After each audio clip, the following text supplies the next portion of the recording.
একবার এক গভীর ঘন জঙ্গলে ক্লারা নামে একটি চতুর কাক তার ৩টি কৌতূহলী ছানা চিপ, চেরি এবং চার্লির সাথে সুখে বসবাস করত।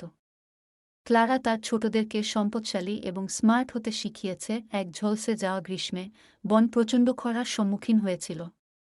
পানির উৎসগুলো শুকিয়ে গেছে, পশু তৃষ্ণার্ত ও মরিয়া হয়ে পড়েছে।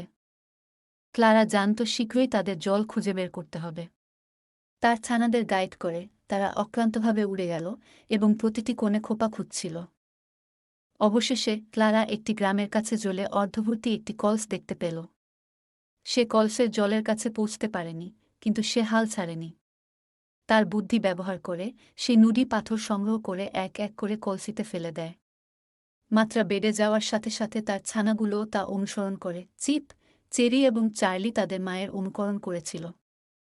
টিমওয়ার্ক এবং দৃঢ় সংকল্পের সাথে তারা তাদের হৃদয় বিষয়বস্তুতে পান করার জন্য যথেষ্ট পরিমাণে জলের স্তর বাড়াতে সক্ষম হয়েছিল। বনের প্রাণীরা তাদের দৃঢ় সংকল্প এবং চতুরতার সাক্ষী ছিল। তারা শিখেছিল যে বুদ্ধিমত্তা এবং অধ্যবসায় কঠিন চ্যালেঞ্জগুলি অতিক্রম করতে পারে। ক্লারার পরিবার একটি অনুপ্রেরণা হয়ে উঠেছে, সবাইকে চতুরতা এবং দলগত কাজের মূল্য শেখায়, এবং সেই দিন থেকে জঙ্গলটি জ্ঞানী কাক এবং তার চতুর ছানাগুলির জন্য প্রশংসার সাথে প্রতিধ্বনিত হয়েছিল, যা ঐক্য এবং উদ্ভাবনের শক্তির প্রমাণ ছিল।